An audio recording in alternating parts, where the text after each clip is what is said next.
Nous sommes dans le Gâtinais sur une exploitation céréalière. Vous allez faire connaissance avec des jeunes agriculteurs du canton. Claire, Alexandra, Adeline, Pierrick. Ils nous parlent de leur quotidien et du salon parisien Parole de jeunes.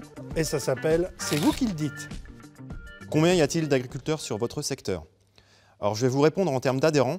Au niveau donc, du Gâtinais Est, nous sommes 24 adhérents jeunes agriculteurs donc, de moins de 35 ans. Et au niveau du Loiret, nous sommes environ 190 adhérents. Quel est leur domaine d'activité? Quelle est leur spécialité? Donc, au niveau des spécialités agricoles sur le secteur, donc, la principale production est céréalière. Bon Charlie, t'es prêt? On fait le clap.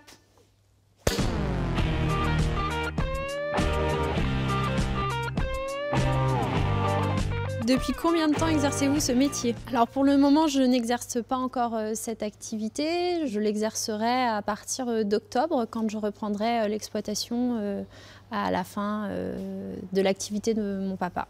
Beaucoup d'agriculteurs sont obligés d'avoir deux métiers pour pouvoir subvenir à leurs besoins. Depuis combien de temps exercez-vous ce métier? Donc je suis installée depuis 2008, donc voilà, j'entame la 10e année. Je suis installée à Méloroy, donc pas très loin d'ici. Donc je suis principalement en maraîchage biologique. Et après, sur l'exploitation, il y a aussi un élevage de poules pondeuses, des grandes cultures, céréales principalement, surface fourragère et un élevage de charolaises. Je suis éleveuse d'ânesses, donc dans le Loiret, dans le Gâtinais. Depuis combien de temps exercez-vous ce métier? Eh bien, cette année, ça va faire 9 ans que je suis installée. Charlie, il faut venir filmer. Charlie, c'était une vocation?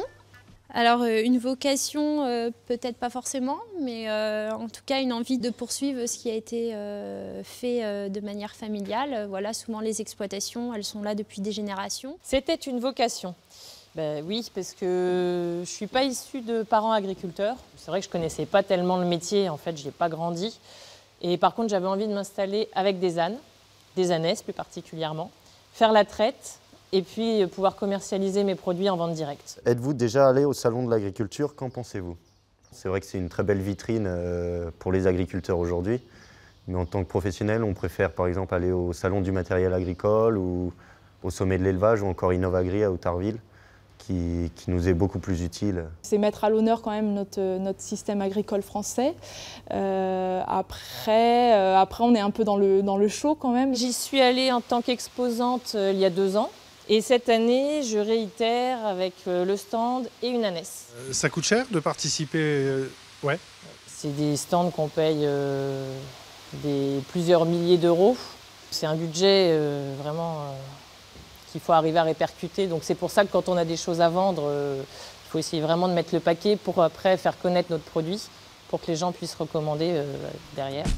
Et votre tablette, il y a un truc hyper embêtant, c'est qu'à chaque fois elle se met en veille et elle se remet sur la dernière question. C'est pas pratique.